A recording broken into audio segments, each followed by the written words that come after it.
YCP అధినేత YS Jagan Srikakulam tour రచ్చరచ్చ అవుతుంది. మాజీ మంత్రి సీదిలి అప్పలరాజుతో వైఎస్ జగన్ ములాఖతు కాకుండానే వెనుతిరిగారు.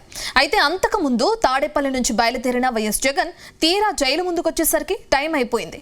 దాంతో సీదిలిని కలవకుండానే జగన్ అక్కడి నుంచి వెళ్లిపోయారు. ఇప్పుడు జగన్ ములాఖతు యాత్రపై పొలిటికల్ రచ్చ జరుగుతుందా? సొంత పార్టీ నేతను పరామర్శించేందుకు ఇంత ప్రచారం అవసరమా అనే సెటైర్లు పేలుతున్నాయా?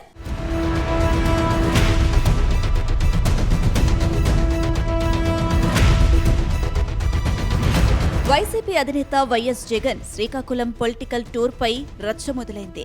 మాజీ మంత్రి సీదిరి అప్పలరాజుకు పరామర్శ పేరుతో జగన్ నిర్వహించిన యాత్ర ములాఖత్ జరగకుండానే అర్ధాంతరంగా ముగిసింది. కొడుకు హిట్ అండ్ రన్ కేసులో అరెస్టై రిమాండ్లో ఉన్న అప్పలరాజును పరామర్శించడానికి రోడ్ షో నిర్వహించారు. విశాఖ నుంచి శ్రీకాకుళం వరకు సుదీర్ఘ రోడ్ షోను అమలు చేశారు. జిల్లా వ్యాప్తంగా ఎటువంటి ర్యాలీలు, రోడ్ షోలు లేదా భారీ జన సమీకరణలకు అనుమతి లేదని పోలీసులు స్పష్టమైన ఆదేశాలను జారీ చేశారు. అయినప్పటికీ జగన్ తన వాహనం డోరుపై నిలబడి ప్రదర్శనగా ముందుకు సాగారు. ఈ క్రమంలో భద్రతా విధుల్లో ఉన్న పోలీసులపైకి వైసీపీ శ్రేణులు తోసుకురావడమే కాకుండా విధి నిర్వహణలో ఉన్న మహిళా పోలీసు అధికారితో అరాజకంగా ప్రవర్తించారని పోలీసులు అంటున్నారు. పోలీసులపై జరిగిన ఈ దాడులపై ఉన్నతాధికారులు తీవ్రంగా పరిగణిస్తూ కఠిన చట్టపరమైన చర్యలకు సిద్ధమవుతున్నారని తెలుస్తోంది.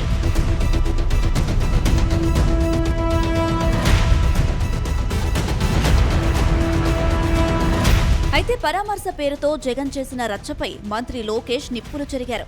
ఎవరైనా పరామర్శకు వేలాది మంది జైలుకు వెళ్తారా అని ప్రశ్నించారు. ఒక నిందితుడి కుటుంబాన్ని పరామర్శించడానికి వెళ్లిన జగన్ రెడ్డి తీరు అమానవీయ ప్రవర్తనకు నిదర్శనమని విమర్శలు గుప్పించారు.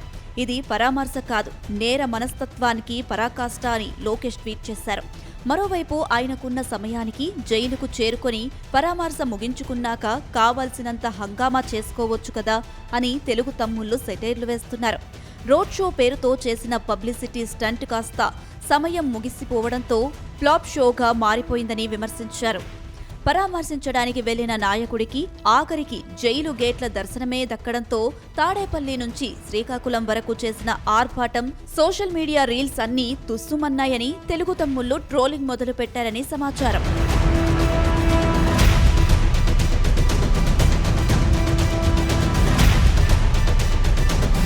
ఇక టీడీపీ నేతలకు వైసీపీ క్యాడర్ కూడా ధీటుగా సమాధానమిస్తుంది. మాజీ సీఎం వైఎస్ జగన్ పర్యటనకు పోలీసులు ఎక్కడికక్కడ అడ్డంకులు సృష్టించేందుకు ప్రయత్నించారని వైసీపీ నేతలు చెబుతున్నారు. వైసీపీ నేతలు కార్యకర్తలను నిరోధించేందుకు ప్రయత్నించారని ఆరోపించారు.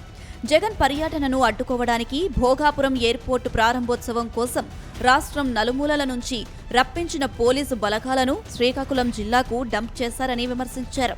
దాదాపు 2000 మందికి పైగా పోలీసులను జాతీయ రహదారి పొడవునా ప్రతి గ్రామ శివారులలో కాపలా పెట్టారని వైసీపీ అంటుంది.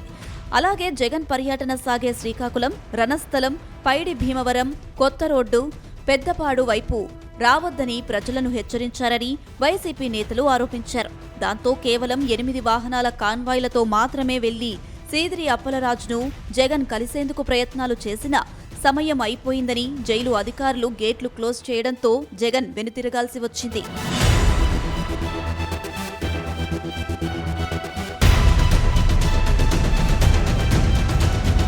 మరోవైపు శ్రీకాకుళం పర్యటనలో వైఎస్ జగన్ కూటమి నేతలపై హాట్ కామెంట్స్ చేశారు. కూటమి ప్రభుత్వం మాత్రం మాజీ మంత్రి సీదిరి అప్పలరాజుపై కుట్రకు పాల్పడుతుందని ఆరోపించారు. యాక్సిడెంట్ను హత్య కేసుగా మార్చి సీదిరి కుటుంబంపై కూటమి ప్రభుత్వం కుట్రలకు తెరలేపిందన్నారు. రాష్ట్రంలో కక్ష సాధింపు రాజకీయాలు జరుగుతున్నాయనే దానికి ఇదే నిదర్శనమని, కనీసం మానవతా విలువలు లేకుండా వ్యక్తిత్వ హననానికి పాల్పడుతున్నారని విమర్శించారు. సమాజంలో ఎవరూ కూడా కావాలని యాక్సిడెంట్ చేయరని, కానీ కూటమి సర్కార్ మాత్రం సీదిరిని కావాలనే జైల్లో పెట్టిందని ఆరోపించారు. ఆ తర్వాత సీదిరి కుటుంబాన్ని ఓదార్చి అక్కడి నుంచి వెళ్లిపోయారు. ఒక తప్పుడు కేసును, ఒక యాక్సిడెంట్ను ఒక కుట్రగాను, ఒక హత్యగాను దాన్ని వక్రీకరించి మలచి తన కెరీర్ను నాశనం చేయాలని, తన క్యారెక్టర్ను అసాసినేట్ చేయాలని, అప్పలరాజును నాశనం చేయాలి అని చెప్పి ఇంత దుర్మార్గపు ఆలోచన, ఆ దుర్మార్గపు ఆలోచన చేసే దాంట్లో కూడా కనీసం ఈ 18 ఏళ్ల పిల్లాడు, ఈ పిల్లోడి జీవితం నాశనం అవుతుందని కూడా కనీసం చంద్రబాబు నాయుడు ఆలోచన చేయడం లేదంటే నిజంగా అడుగుతా ఉన్నా, 80 ఏళ్ళ వయసు వస్తా ఉంది చంద్రబాబు నాయుడు, మనిషి అన్నం తింటున్నాడా గడ్డి తింటున్నాడా అని అడుగుతా ఉన్నా. అబ్సల్యూట్లీ రాజకీయాలను ఒక నీచమైన స్టేట్ లీక్ తీసుకొని పోవడం ఇది. నేను అడుగుతా ఉన్నా, ఒక్కొక్కరికి ఒక్కొక్క న్యాయం ఉంటుందా అని చెప్పి. కొన్ని తెలుగుదేశం పార్టీకి సంబంధించిన వాళ్ళకి ఎక్కడికైనా వాళ్ళు ఎవరైనా యాక్సిడెంట్ చేసినా, వాళ్ళ పిల్లలు కానీ వాళ్ళ బంధువులు కానీ ఎవరైనా యాక్సిడెంట్ చేస్తే, లేదా వాళ్ళే యాక్సిడెంట్ చేస్తే, వాళ్ళ కారులో ఉండగానే యాక్సిడెంట్ జరిగితే మొత్తం కుటుంబాన్ని కూడా ఇదే మాదిరిగానే కేసులు కట్టి అరెస్టులు చేసి కుట్ర కోణము హత్య కోణం అని చెప్పి పెట్టే కార్యక్రమం జరుగుతుందా? మొత్తం మీద వైసీపీ అధినేత వైఎస్ జగన్ కామెంట్స్ పైన కూటమి నేతలు మండిపడుతున్నారు. ఇందులో కుట్ర ఏముంది అని వారు ప్రశ్నిస్తున్నారు. ప్రజా సమస్యల మీద అధినాయకత్వం పర్యటనలు చేసి ప్రభుత్వాన్ని నిలదీస్తే తప్పు లేదని, దానివల్ల పార్టీ గ్రాఫ్ పెరుగుతుందని అంటున్నారు.